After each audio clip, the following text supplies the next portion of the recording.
How we doing, everyone, and welcome back to another volume by volume. I am TMG Penty, and this week we are finally talking about the second volume of Days on Fez. I actually read this probably now a month back, and I just haven't sat down again to sit and read this, or sit and talk about this. I uploaded it on my TikTok, a small video about it, like 2 to a week ago, I'm not sure, but I want to get back into it and talk about it. So as always, I'm going to talk about the first chapter of the volume of this newest volume, and then after that, if you've decided you want to go out and buy it, you can stop the video then, and after that I'll talk about the rest of the manga, but I'll make sure to express some of my thoughts, especially up front, just so people who maybe only want to hear about the first chapter will hear about that and be good. So for thoughts, it was really good. Again, it's a fun little slice of life. I think it's a total of 5 volumes, and I'm still loving the subject matter, dealing with all these characters, seeing as I went to concerts as a kid and having these fun little neat stories about kids going to concerts and experiencing different types of concerts, like overnight concerts, is really cool to me. Chapter 1 is pretty short, pretty summed up pretty well.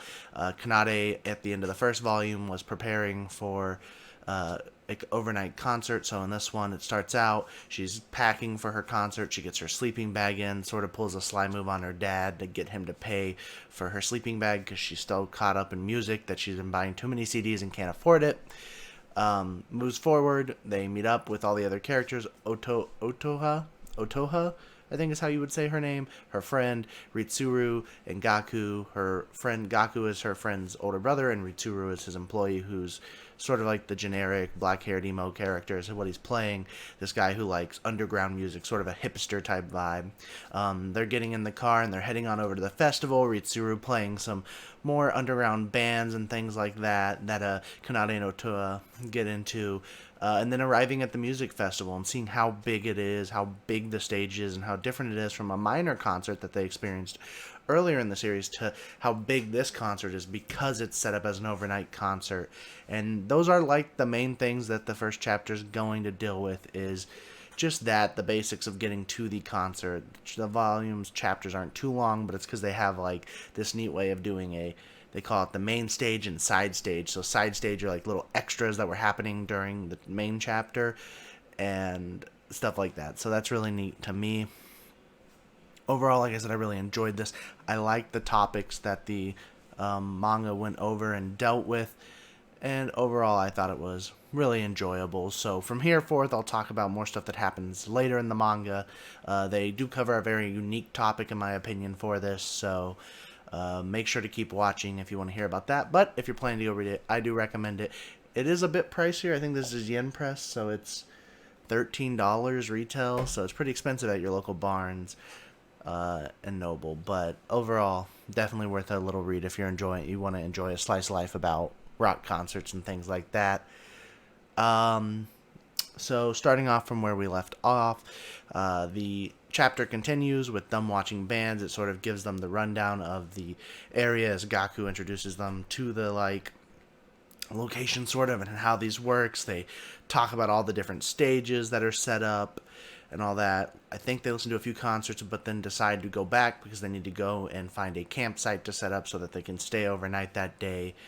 And so they go through, they set the campsite up, they listen to, I think, a bit more music, but then they go back and they're camping out for the day. So after a long day at the festival, Kanade and Ota are talking to each other in the tent, having so much fun, as you would expect someone to do who's going to a concert for their first time.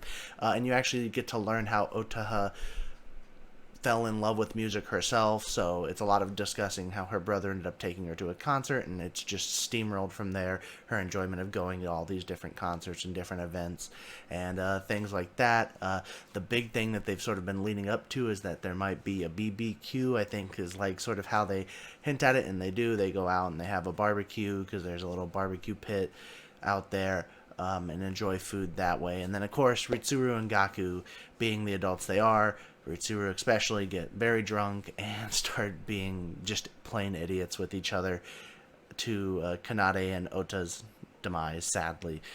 And then from there, wake up, they get to go to a little spa before the next day of concert, listening to more music, pretty much basic stuff. It's pretty fast since it is a slice of life. But then we get Kanade realizes, or I think remembers, that Days on Youth is there. We get to watch Kanade watch Days on Youth again. The main person for it starts talking some more. He's sort of shy and not great at talking. While Kanade has a chance. While afterwards, after they're done, she thinks it feels a little fast, of course. When you like your favorite band, their set ends a little too quick. But then after that, walking around the concert, something that I've had happen at concerts before is you run into the artist that you like. And so there is a chance encounter between Kanade and his name is Haruto, the main singer of Days on Youth, and like a crazy like fan celebrity interaction between the two. It's really cute. It's fun because Haruto, from the lead singer, is very shy, is what they've led up to in the first 2 volumes. So it was very cute and neat, and a fun way to address that type of interaction that you'll have at times with concerts. And then pretty much after the concert's wrapping up, they're going home. What we're learning is that Kanade has sort of lived life experiencing things through other people. She's had various hobbies and things and such that she's had to deal with.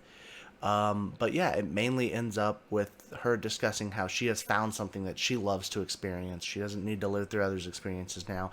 She likes going to concerts. She can have her own fun experiences and adventures on her own. Sort of like a little wholesome ending and wrap up to the manga with some fun side stories to boot. But I won't really talk too much about those because that's some of the enjoyment you get from actually reading the physical volume. But other than that, those are my thoughts on Days on Fez. Enjoyable, fun note. I'm a little annoyed. I heard that printing for manga has gotten a little rough, so if you can see on the side there's orange here, and on the spine there's white here. It's because it wasn't perfectly printed. As a matter of fact, it's cut a little short on that side, which I've heard has been an issue with how popular manga's gotten, but other than that, I do got a big pile here. I talked about it in my Manga Monday on my TikTok. I've even got to the point where 2 volumes of Orient have released, and I haven't even talked about the manga. So next up we have Dr. Stone 2, which should be exciting. And then we're getting close to getting to the first manga of the series, because by the time I get to that, I feel like the 3rd and final volume of that will be out. But other than that, thanks for watching. And if you enjoyed the video, please feel free to leave a like. If you didn't read Days on Fez, and you're just watching for the heck of it because you're just looking for something new to read, thanks for stopping by and listening. Tell me what you are reading, whether it's just chapter by chapter or volume by volume. It's not a problem to me. Other than that, y'all, have a good one. I'm TMG Penty.